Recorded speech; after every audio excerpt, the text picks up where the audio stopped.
Jadi tadi sudah dijelaskan bahwa faktor utama yang menggerakkan arus di lautan itu adalah adanya angin, kemudian pengaruh rotasi bumi, dan juga pengaruh pemanasan dari sinar matahari.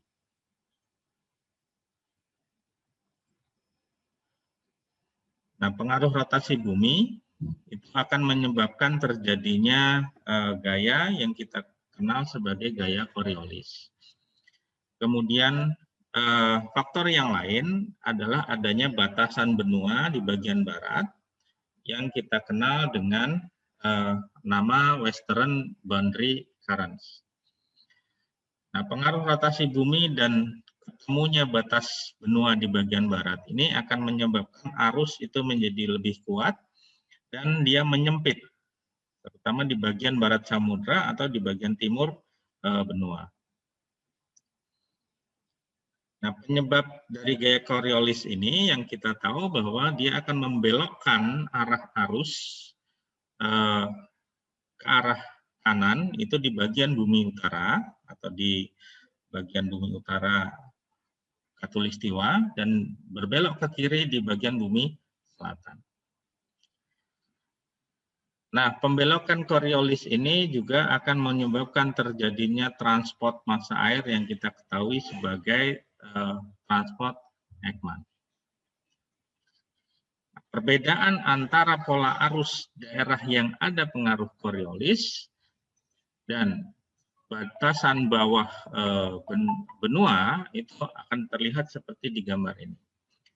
Di gambar yang pertama, ini adalah pola arus jika gaya Coriolisnya itu 0 atau gaya Coriolisnya konstan. Maka kita lihat di sini itu tidak terdapat penyempitan arus. Walaupun angin bertiup dengan kekuatan yang sama. Nah, hal ini walaupun di sini ada yang menghalangi yang kita sebut sebagai Western Boundary Current tadi, jika gaya Coriolisnya 0, maka dia tidak terjadi penyempitan. Tetapi di bagian subtropis, di lintang tinggi, karena ada faktor Coriolis, dia berbelok ke kanan, kemudian di sini ada Western Boundary Current, maka arus ini menjadi dia menyempit.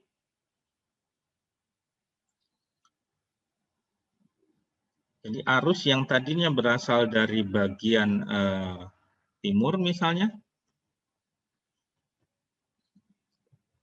kemudian bersama-sama itu berbelok. Sehingga dia menjadi menyempit. Jadi analoginya seperti ini. Jika Anda sering nonton MotoGP lah, gitu. Itu kalau mendekati tikungan, mereka akan memilih bagian tertentu dari tikungan dan akan membentuk barisan di situ.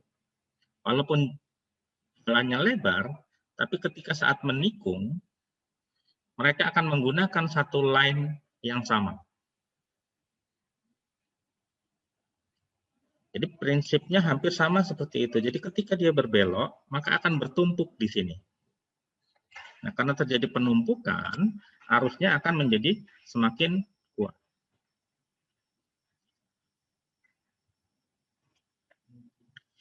Nah, pembelokan di bagian barat samudra ini akan menyebabkan terjadinya pola arus yang berbeda. Yang kita ketahui secara umum ini di bagian Pasifik Barat.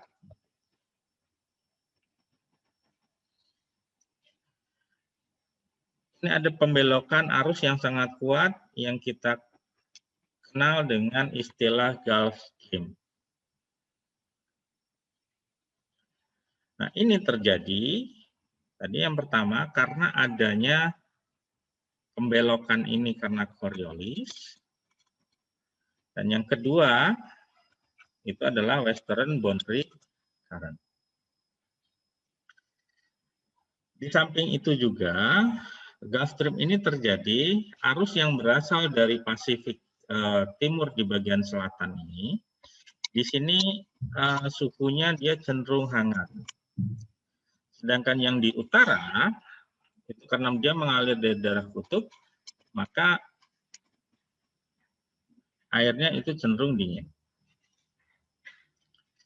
Nah, saking kuatnya arus ini adalah arus yang kuat, bahkan transportnya katanya itu jika seluruh sungai di bumi digabungkan, masa air yang ditransport itu jauh lebih besar Gulf Stream ini. Kemudian kalau di daratan, sungai itu bisa berbelok-belok karena memang konturnya.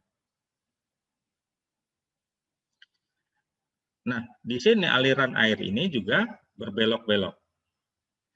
Arus yang berbelok-belok itu adalah atau disebut sebagai meander. Ini sama dengan sungai. Kalau sungai yang berbelok-belok itu disebut sungai meander. Nah, ketika dia berbelok-belok, maka kadang terjadi instabilitas. Jadi karena kalau di daratan sungai itu berbelok-belok karena kontur, jadi dia tidak akan banyak berpindah beloknya. Tapi kalau di laut, karena dia tidak ada pembatasnya, pembelokan ini kadang menjadi dia tidak stabil. Nah, ketika dia tidak stabil, dia akan melepaskan diri dari meander ini, maka yang terbentuk itu adalah cincin arus. Cincin arus itu disebut sebagai ring.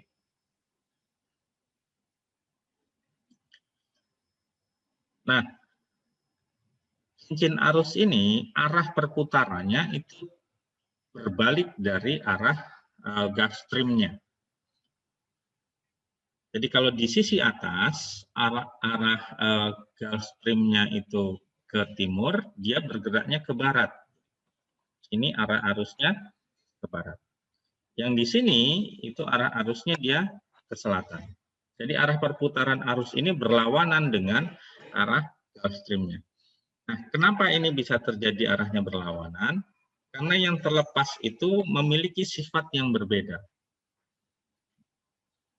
Di bagian utara, karena airnya dingin, dan yang terlepas di sini adalah cincin yang hangat. Karena ada perbedaan massa air yang dingin dan hangat, ini menyebabkan gerakan arusnya dia berlawanan. Jadi ada beberapa istilah di sini. Yang pertama adalah meander tadi, itu adalah arus yang cukup kuat, dan arahnya dia berbelok-belok. Ini terjadi karena ketidakstabilan osilasi.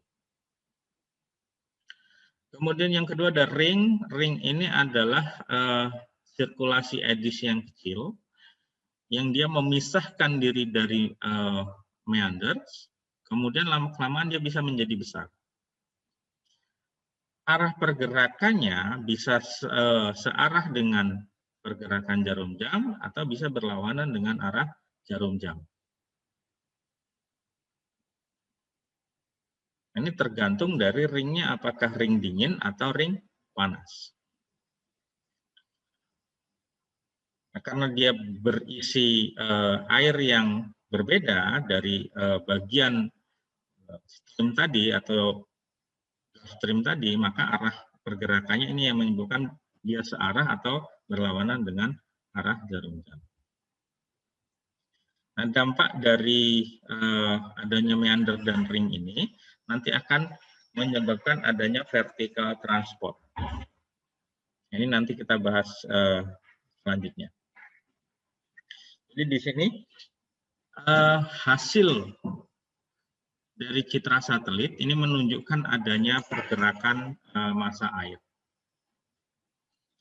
Di sini kalau kita lihat, ini arah pergerakan massa airnya.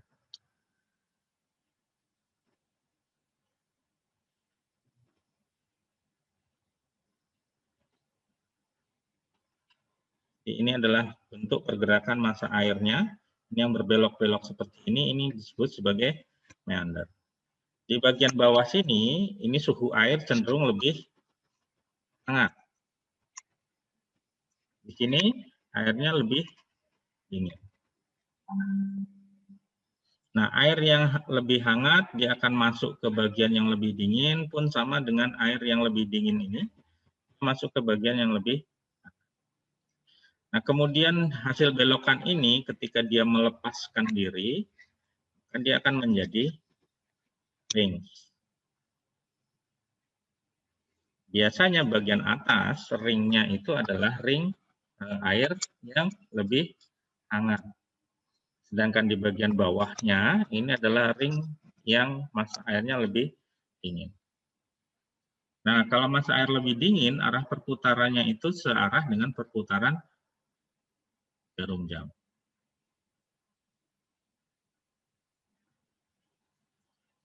Yang panas, dia akan berlawanan dengan perputaran arah jarum jam. Nah, hasil dari ring tadi, ketika dia membesar, dan terus membesar, maka akan membentuk yang disebut sebagai eddies. Jadi pola perputarannya itu membentuk dimensi yang lebih besar. Jadi besarannya ini sekitar 10 sampai dengan 100 kilo. Dan ini bisa bertahan hingga 10 sampai 30 hari.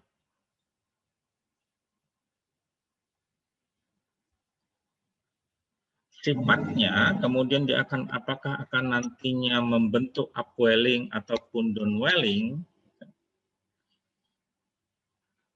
ini kaitannya dengan apakah pergerakannya itu siklonik atau antisiklonik.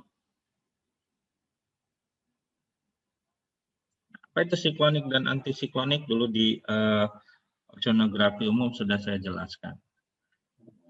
Kalau dia nanti pergerakannya itu sifatnya adalah konvergen,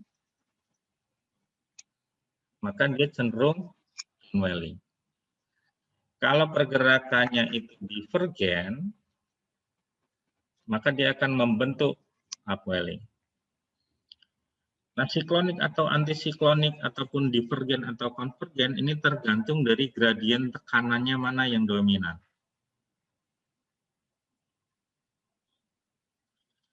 Kalau dia gradien tekanannya lebih besar dari luar, maka yang terjadi adalah downwelling. Tapi kalau gradien tekanannya lebih besar yang di pusat, maka yang terjadi adalah upwelling. Jadi terkadang dia bisa downwelling, terkadang bisa upwelling, tergantung dari gradien tekanan yang bekerja di situ. Ini sebagai contoh dari beberapa pergerakan, ini ada di bagian Laut Cina Selatan. Ini pada musim yang berbeda, musim dingin dan musim panas.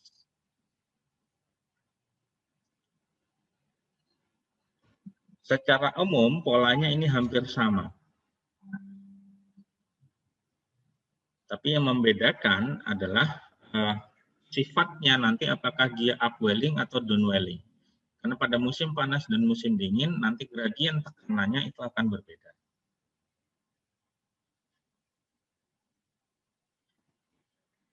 Nah, bagaimana hubungannya dengan produktivitas primer? Tadi disebutkan bahwa pengaruh itu akan menyebabkan adanya arus yang naik atau turun, atau yang kita kenal sebagai downwelling dan upwelling tadi. Indikatornya di sini adalah kita bisa lihat dari peta sebaran klorofil A yang ada di permukaan. Di bagian kiri, ini adalah peta sebaran angin. Jadi ini peta angin. Kalau kita lihat di sini, ada perputaran angin yang membentuk siklus.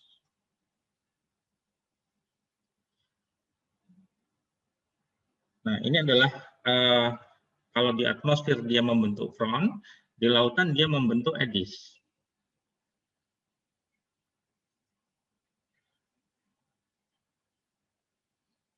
Nah, kemudian dari sini itu kemudian terukur berapa banyaknya produktivitas primer hasil citra satelit di sini.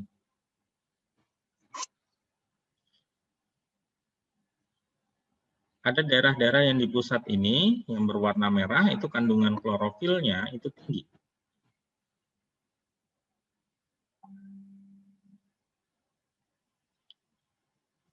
Nah, bagaimana mekanisme ini bisa terjadi ketika terjadi adanya pergerakan angin yang berputar yang di atmosfer membentuk front, kemudian di lautan akan terbentuk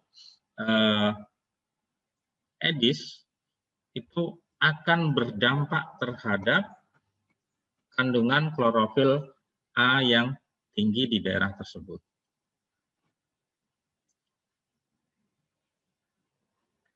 Nah, sebelum ke sana, kita lanjutkan tentang arus utama. Kemudian dari eddies-eddies ini yang berkembang secara permanen itu adalah gyre. Gyre ini tidak banyak, itu ada sekitar 5 gyre utama yang ada di lautan.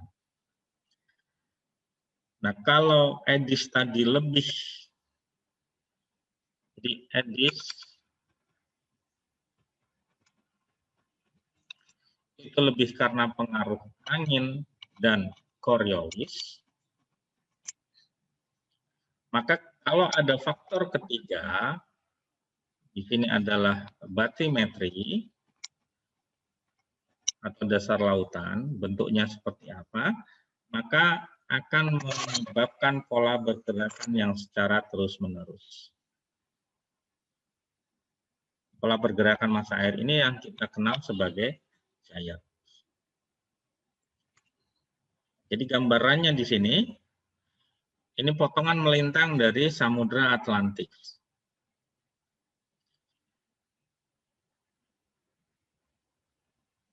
Nah, kalau kita lihat profil dasar lautnya, ada di bagian sisi timur dan sisi barat, itu menunjukkan bahwa di sini dia lebih dangkal. Nah, batasan di timur dan di barat inilah yang menyebabkan pergerakan arus yang besar tadi, yang kita kenal dengan nama air. Itu secara horizontal. Dan ada pengaruh dari bentuk bathymetry atau dasar lautan ini yang terjadi secara vertikal. Secara vertikal, dia akan membentuk lapisan termoklin ini. Mana yang lebih kuat, dia akan menekan ke bawah.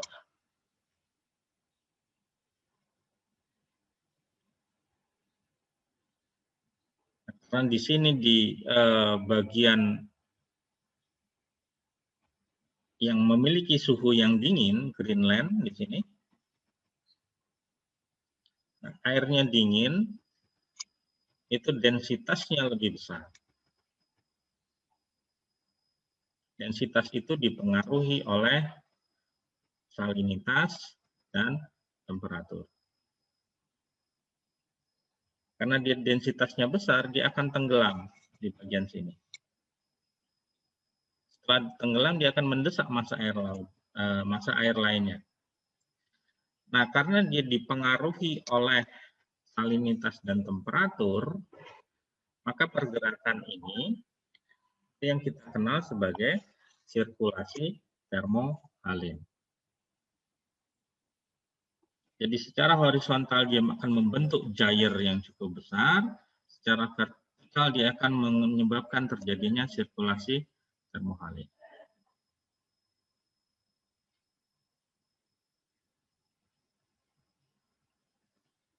Nah, di sini bisa kita lihat ada beberapa jenis profil. Di sini ada oksigen, kemudian ada salinitas, ada fosfat, kemudian silika, dan sebagainya. Dari salinitas kita tahu di sini, itu salinitasnya lebih besar. Kalau salinitas lebih besar, maka densitasnya dia lebih besar. Maka massa air akan turun di sini. Dan seterusnya itu berkaitan dengan termohalit. Nah, pola pergerakannya itu akan seperti ini seluruh bumi. Jadi di sini tadi dia yang suhunya lebih dingin, kemudian salinitas dan lebih tinggi. Dan di sini air tenggelam karena densitasnya lebih besar.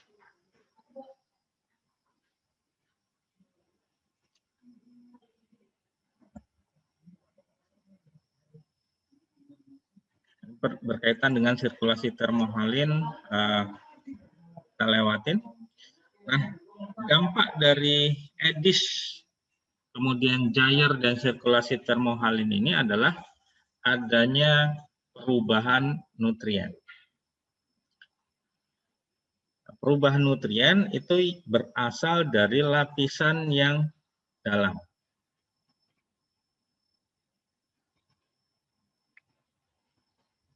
Jadi dia nutrien yang berasal dari lapisan dalam. Minggu lalu kita sudah bahas, ini nutrien baru atau regenerasi kalau dia berasal dari lapisan bawah. Dari mana dia berasal? Dia berasal dari bahan organik yang tenggelam, kemudian karena terjadinya mixing di sini, zona mixingnya, maka dia akan naik ke atas. Nah, peristiwa dia naik ke atas inilah yang disebut sebagai biological pumping atau pompa biologis. Nah, secara umum pompa biologis ini banyak faktornya. Ada Coriolis, ada Ekman, ada bathymetry, kemudian ada pengaruh western boundary current. Ini yang bekerja menyebabkan terjadinya pompa biologis ini.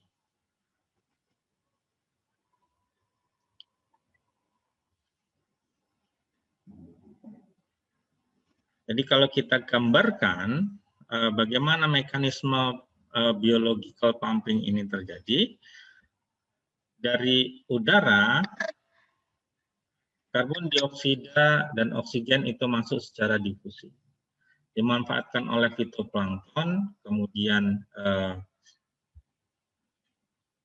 untuk proses produktivitas primernya, ada fitoplankton yang mati, ini terjadi di zona eufotik, kemudian fitoplankton yang mati ini akan tenggelam ke dasar. Dia adalah bahan organik.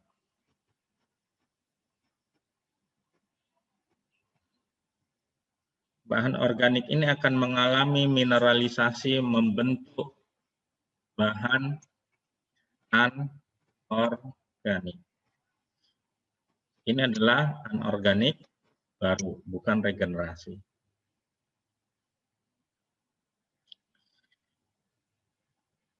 Nah, sebagian dari bahan organik ini itu akan turun sampai ke lapisan yang lebih dalam. Seberapa dalam itu tergantung dari biasanya musimnya. Jadi seberapa besar lapisan pycnocline-nya atau juga lapisan thermocline-nya.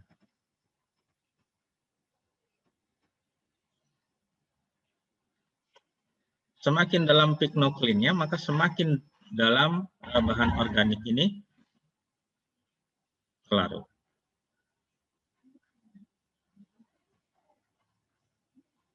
Kalau yang di atas dari proses ini yang kita sebut sebagai bahan organik regenerasi, bukan bahan organik yang baru.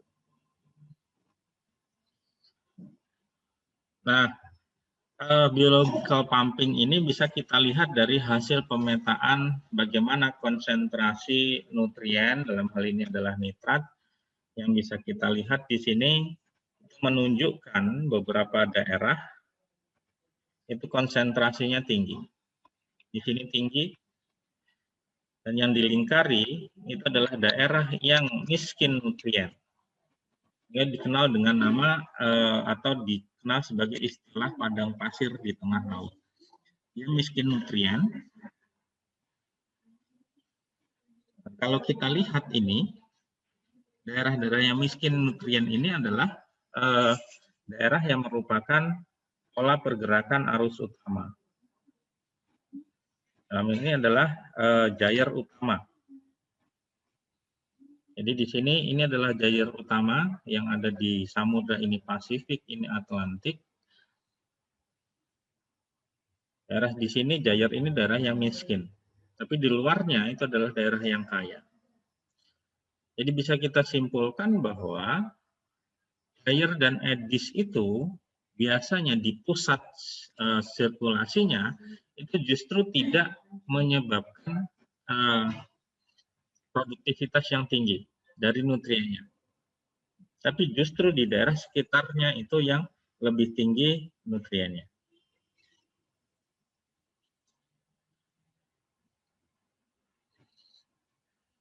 Nah, dari gambaran nitrat tadi, itu bisa melihat bagaimana sebaran klorofilnya. Kalau kita lihat gambarannya di sini, daerah-daerah ini yang kaya nutrien tadi, itu adalah daerah yang cukup tinggi klorofilnya di sini. Di sini juga ada, ini adalah daerah gyre yang miskin nutrien dan juga miskin klorofil. Jadi masih ada korelasi antara produktivitas primer dengan pola arus ini.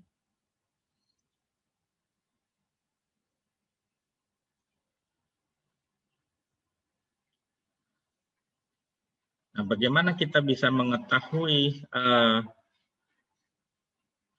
pola sebaran ini, pengaruhnya apa?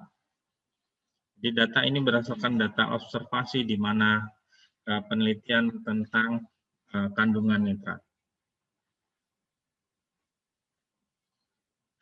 Nah, hasil dari ini maka berkembang yang namanya teori diapixnal mixing. Kemudian Ekman transport anomali dan eddies steering.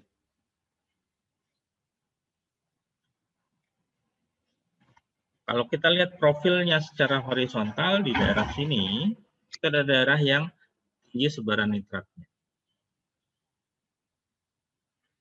Secara vertikal bisa kita lihat di sini, itu daerah yang tinggi. Nah, ini menunjukkan adanya massa air yang naik atau yang lebih tinggi. Berarti di sini terjadi proses biological pumping tadi.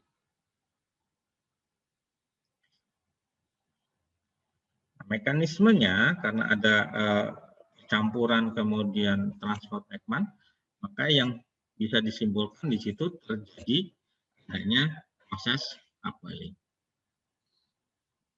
Bagaimana dengan peran eddies?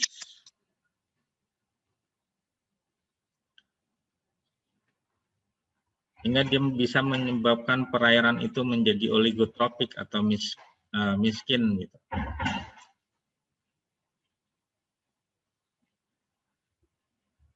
Sampai saat ini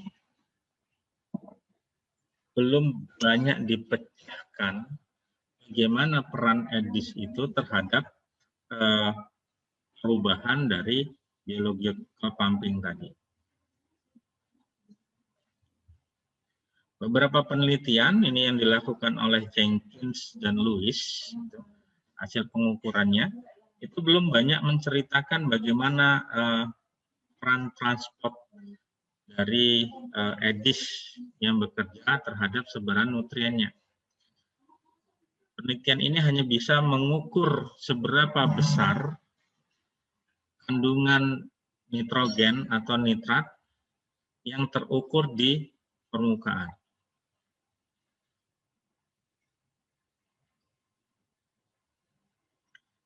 Jadi beberapa penelitian ini masih belum bisa menjelaskan bagaimana mekanisme itu bisa terjadi secara pasti. Mereka hanya bisa menjelaskan apa yang terjadi di permukaan. Hasil penelitian dari Jenkins dan EDIS tadi menjelaskan di daerah segitiga Bermuda ini, dia nutriennya tinggi karena ada supply yang tinggi. Kemudian sedimentasinya itu lebih rendah. Maka kandungan nutriennya dia menjadi lebih tinggi di daerah tersebut. Bagaimana hubungannya dengan EDIS tadi belum banyak dijelaskan.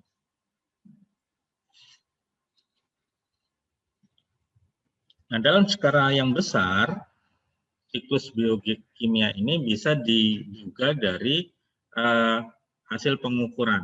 Berapa banyak yang diekspor dan berapa banyak yang dimanfaatkan oleh plankton dan zooplankton.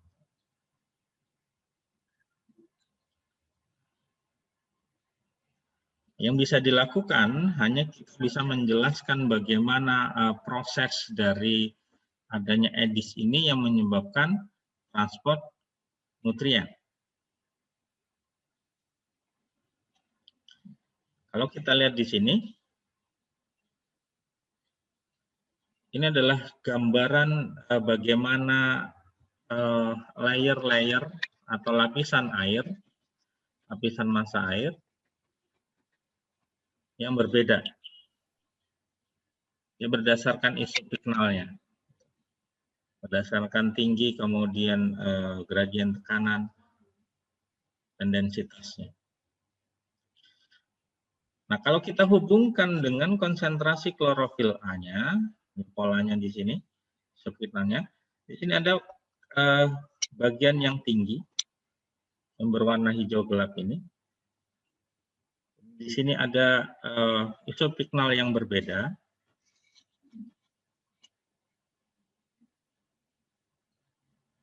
Dan di isopiknal ini juga terjadi karena adanya pergerakan EDIS, sehingga bisa dihubungkan bahwa EDIS itu berperan dalam proses bertambahnya produktivitas primer, meningkatnya produktivitas primer, karena ada pergerakan massa arus ini.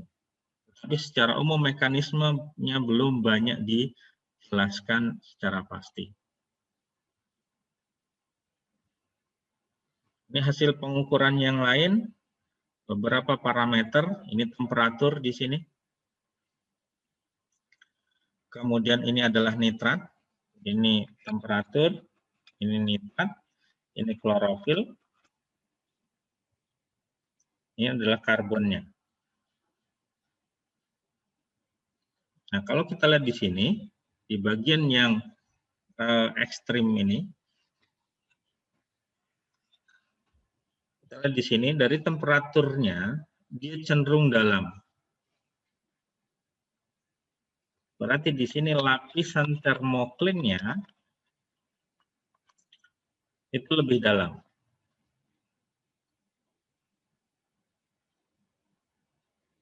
Tetapi nitratnya tinggi. Klorofilnya juga tinggi dan karbonnya juga tinggi.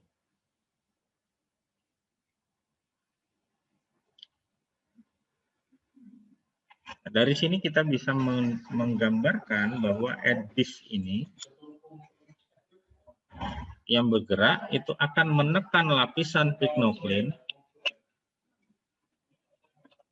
lapisan termoklin yang lebih dalam, tetapi nutrien, klorofilnya, dan responnya itu tinggi.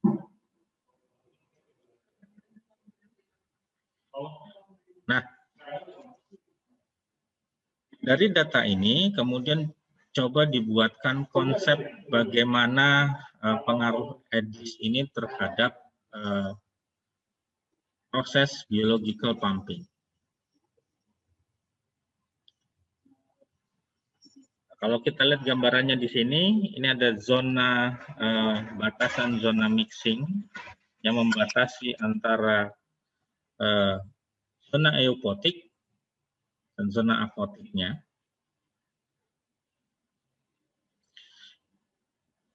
Kalau kita lihat di sini, bagian yang suhunya lebih tinggi tadi, ini dia menekan lebih dalam di sini. Tapi penekanan ini justru mengakibatkan adanya upwelling yang menyebabkan peningkatan nitrat, kemudian klorofil, dan karbon.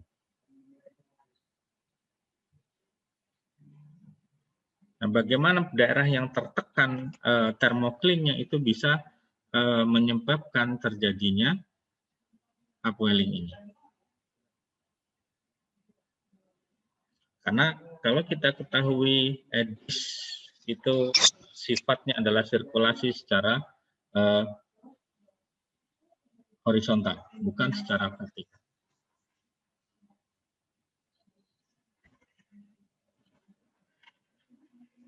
Nah, beberapa hasil penelitian tadi menyimpulkan bahwa adanya aliran ke atas atau aliran secara vertikal itu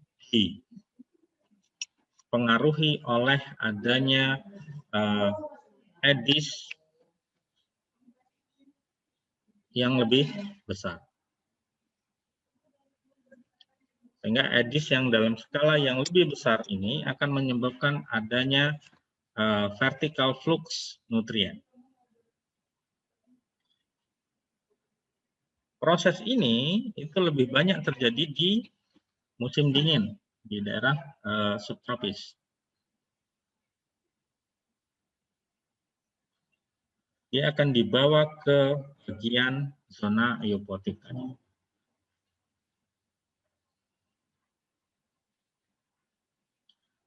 Proses ini karena dia melewati daerah eutropis, maka transport secara vertikal ini terjadi selama adanya mixing di daerah yang memiliki suhu kemudian salintas yang sama. Jadi terjadi di bagian yang isopregnal.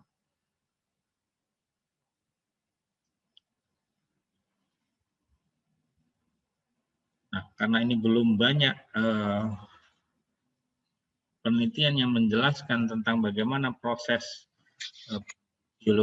biological pumping karena pengaruh EDIS secara besar ini, menjadi sangat penting faktor data yang bisa menjelaskan semua kejadian-kejadian tersebut.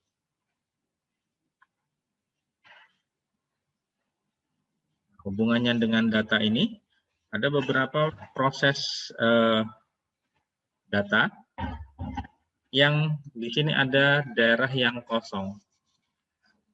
Datanya tidak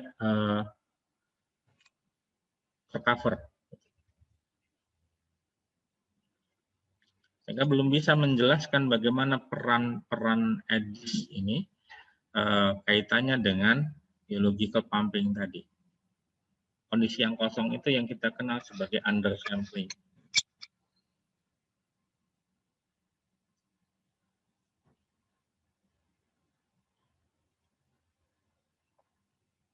Beberapa contoh lain bahwa terdapat banyak data yang sangat sedikit, sehingga kalau dianalisis secara korelasi, ini koefisien regresinya itu sangat kecil. Seolah-olah tidak ada hubungan antara beberapa faktor di situ.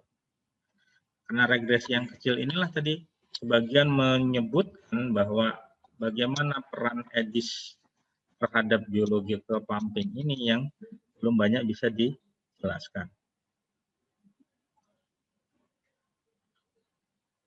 Nah, beberapa penjelasan itu lebih banyak menggunakan pemodelan. Dari data yang tersedia kemudian dimodelkan itu untuk mencoba mencari penjelasan bagaimana proses EDIS ini itu bisa dijelaskan hubungannya dengan naiknya nutrien.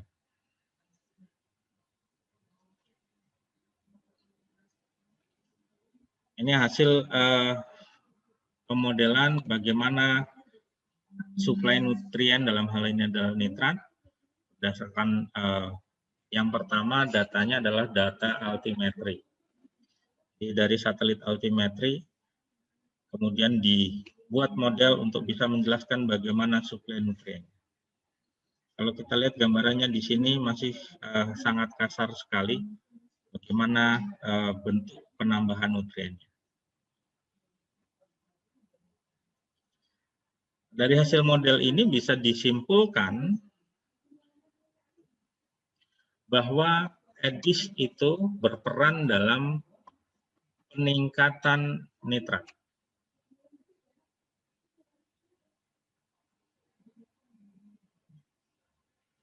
Kemudian yang kedua, upwelling nutrien itu terjadi hanya secara lokal, tidak global. Dan terjadi di zona eupotik.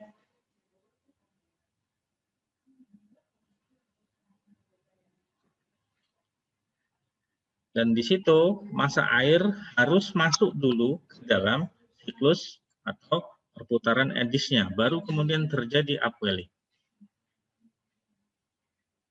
Nah, dari model ini penjelasannya yang bisa dilakukan adalah seperti itu. Jadi bagaimana peran EDIS terhadap proses biological pumping ini.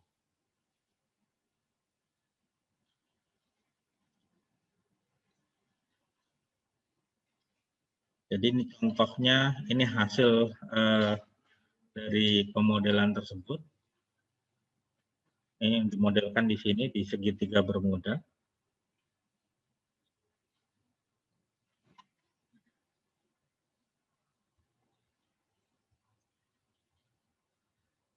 Yang dimodelkan itu ada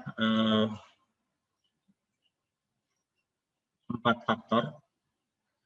N ini adalah nutrien, P ini adalah fito, Z ini adalah zooplankton,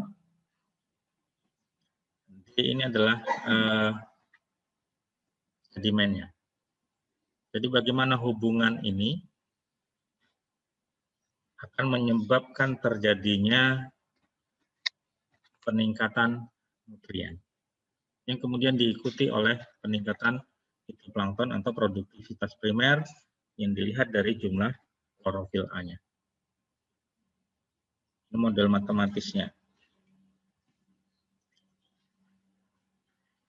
Kalau ada model lain yaitu model statik, ini model BATS. Ini memodelkan berdasarkan kedalaman bagaimana tingkat NO3-nya berdasarkan kedalaman yang berbeda.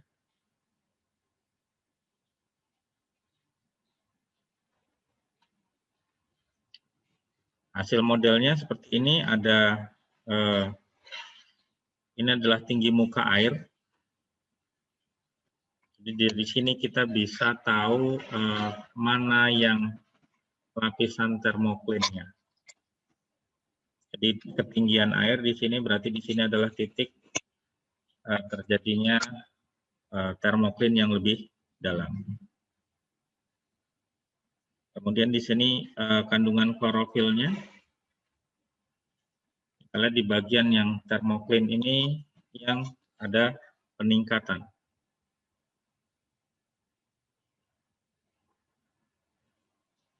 Hubungannya dengan nitrat di sini ada yang naik prosesnya.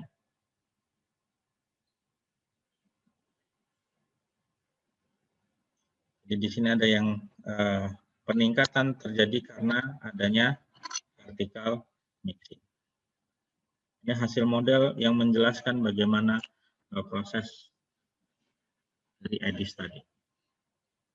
Nah, kaitannya dengan nutrien, ada yang disebut nutrien baru atau new nutrien, ada yang regeneratif tadi. Bagaimana polanya kalau dihubungkan dengan EDIS?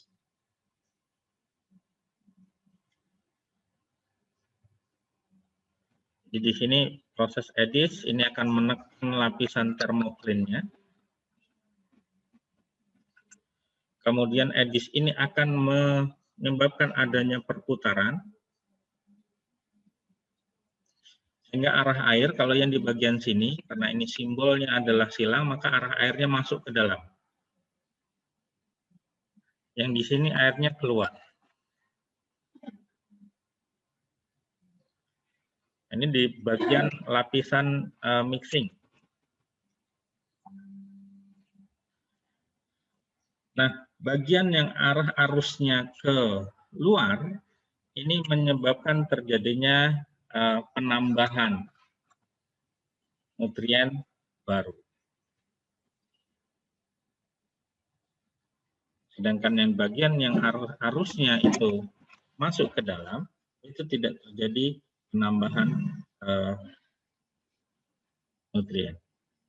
Nah, penambahan itu terjadi di lapisan di bawahnya, di lapisan kedua, yang berbeda arah arusnya. Penambahan ini yang disebut sebagai proses recharging, pengecasan ulang.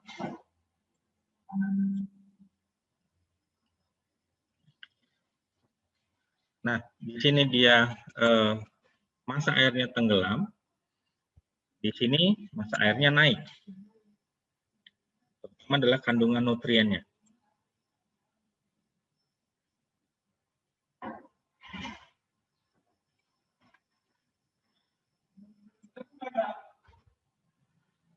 Nah, bagaimana proses EDIS ini akan dijelaskan dengan model, maka sebenarnya butuh model yang cukup idealis yang bisa menjelaskan secara keseluruhan.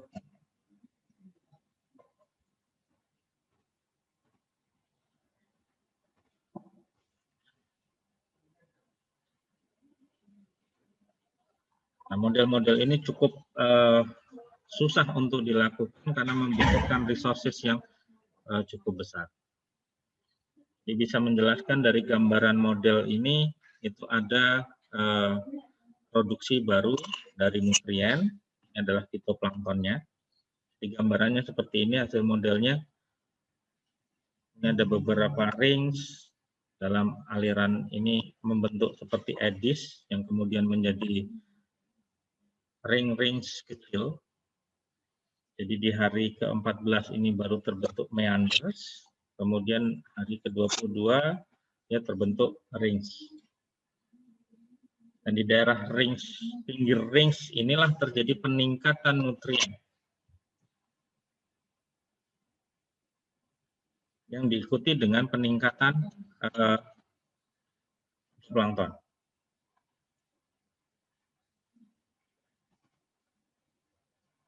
Ini bentuk yang lain bagaimana penjelasan produksi baru dari nutrien. Ini kaitannya dengan yang pertama adalah suhu permukaan. Di sini gambarannya nutriennya. Karena warnanya hitam putih, jadi kita tidak bisa melihat secara jelas.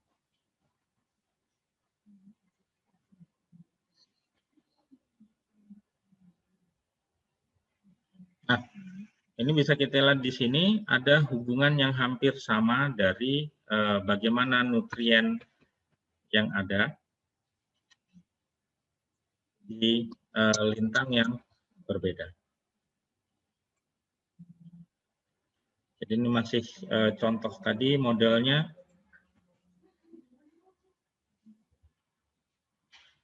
Dan di sini adalah EDIS-nya. Apa yang dimaksud dengan 1/9 derajat ini adalah model yang digunakannya. Jadi ada 2 model yang berbeda, ada yang 1/9 dan ada yang 1/3.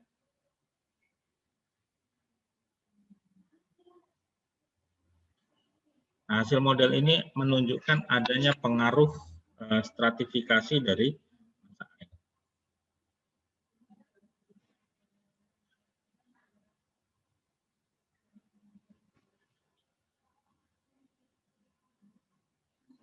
Jadi ini dilihat dari kondisinya, ini sebelum terjadinya proses EDIS. Ini ketika EDIS itu sudah terjadi, dan di sini ketika EDIS-nya menghilang. Jadi EDIS itu berbeda dengan gyre. Kalau gyre itu terjadi secara tetap, kalau EDIS itu bisa menghilang, bisa muncul. Tadi satuannya bisa dalam hitungan minggu sampai dengan 1 bulan.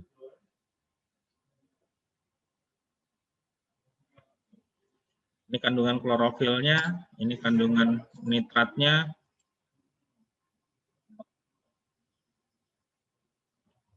Nah, bagaimana prosesnya itu terjadi? Jadi berdasarkan EDIS ini pengaruh vertikalnya. Ini total adveksinya. Kemudian ini adveksi secara vertikal. Dan ini proses adveksi secara horizontal.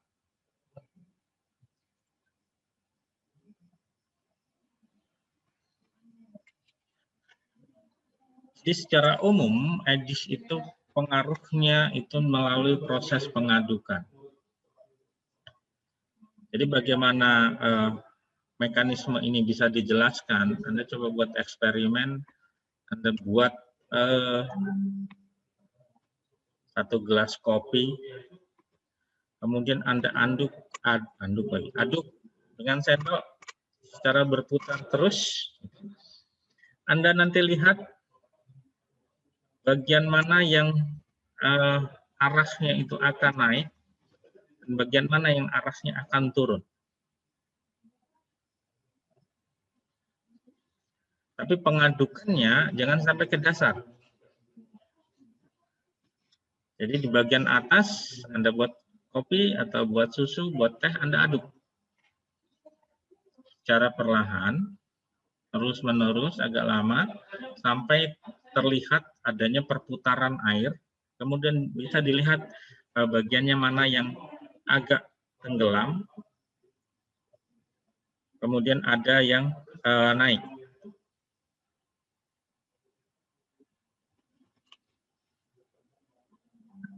Nah, ini hasil-hasil dari beberapa penelitian yang lain masih menggunakan model. Ini pola hubungan antara nutrien dan fitoplankton.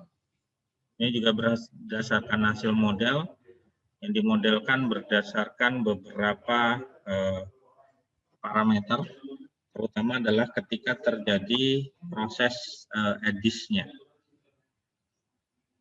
Jadi kalau kita lihat beberapa ketika terjadi peristiwa yang berbeda, maka konsentrasi nutriennya itu juga akan berbeda di mana titik-titiknya.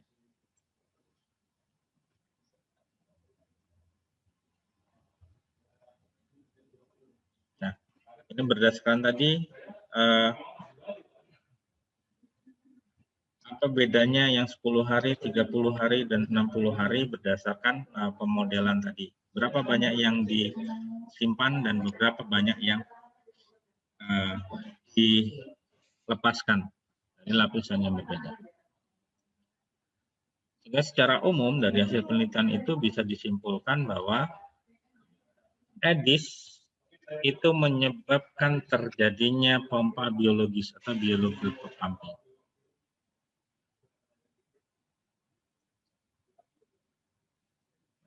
Tetapi dampaknya itu masih belum bisa dijelaskan secara clear, secara jelas, karena faktor yang pertama adalah inkonsistensi dari penelitian, kemudian jika menggunakan model asumsi yang digunakannya berbeda-beda, kemudian waktu pemodelannya juga berbeda-beda.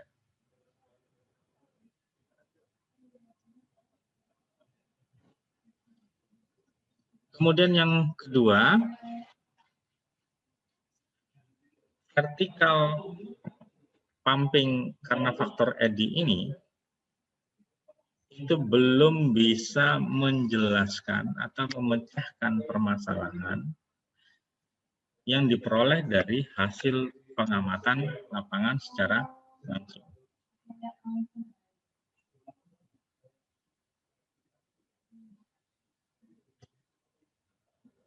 Dari EDIS ini, yang paling berperan adalah proses pengadukan. Jadi seperti membuat kopi tadi, proses perputaran massa air di lapisan atas atau secara horizontal itu yang paling penting menyebabkan terjadinya proses biological pumping.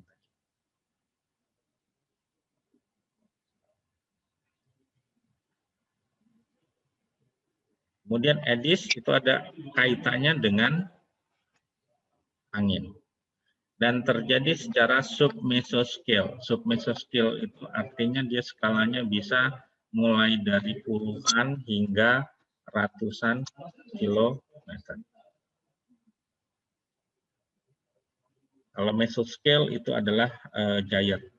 Di EDIS ini lebih kecil daripada giant, yang disebut skalanya dimensinya submesoscale.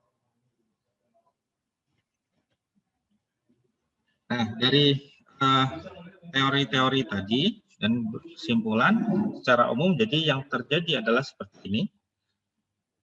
Ini adalah siklus EDIS-nya.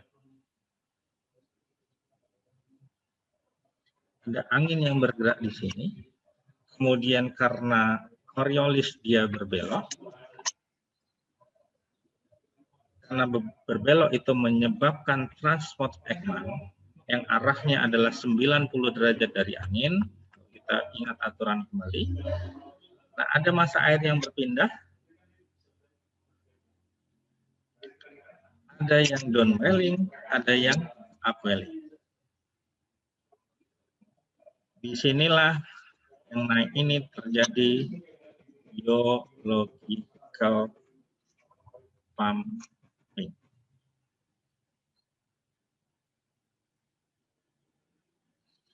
Jadi transport vertikal EDIS itu lebih banyak terjadi di tepi dari siklus. Yang di bagian tengah itu tidak terjadi biological pumping, sehingga dia miskin nutrien. Nah, bagaimana hubungannya dengan sumber daya ikan atau perikanan?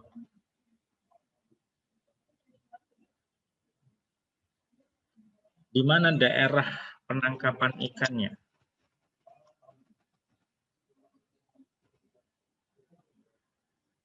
Kalau kita tahu EDIS, di sini ada proses biological pumping, artinya di sini ada banyak nutrien di bagian tepinya, diikuti dengan produktivitas primer. Produktivitas primer nanti diikuti dengan produksi ikan.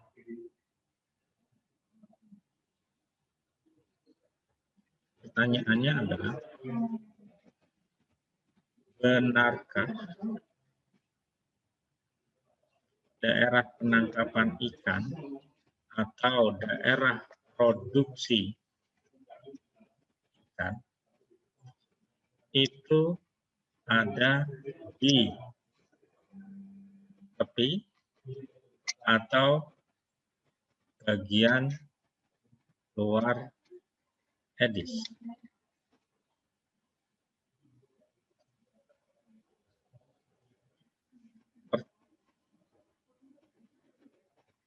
Mengapa atau bagaimana ini terjadi.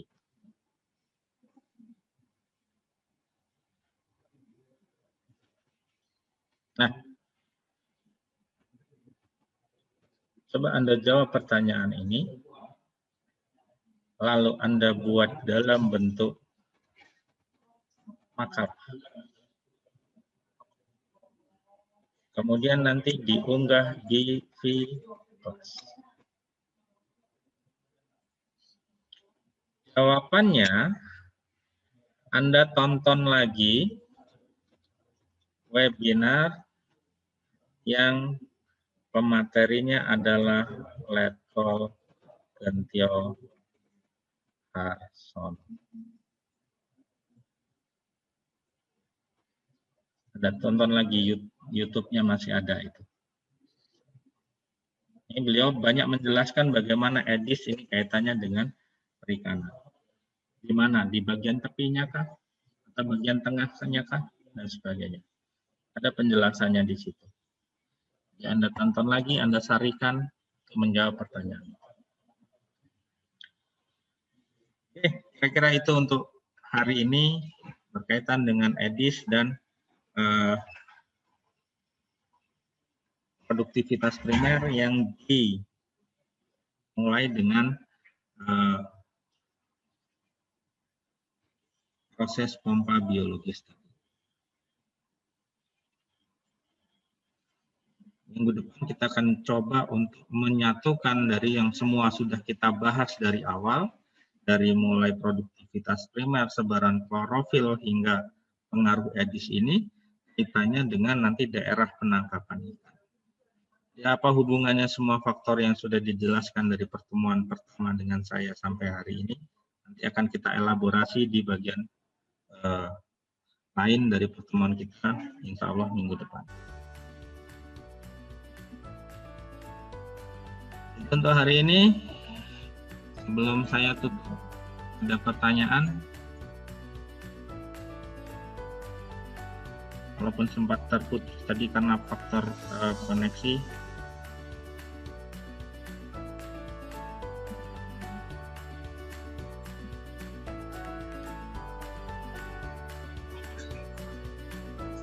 Pak. Ya. Tadi untuk webinar siapa Pak? Lupa ya Pak. Webinar yang jurusan adakan itu, yang temanya adalah hubungan meteorologi dan klimatologi terhadap perikanan itu. Pematerinya Pak Letkol Gentio Harsono. Kalau nggak salah dari Anda yang dapat surprise kan itu, dapat door prize, dapat pulsa.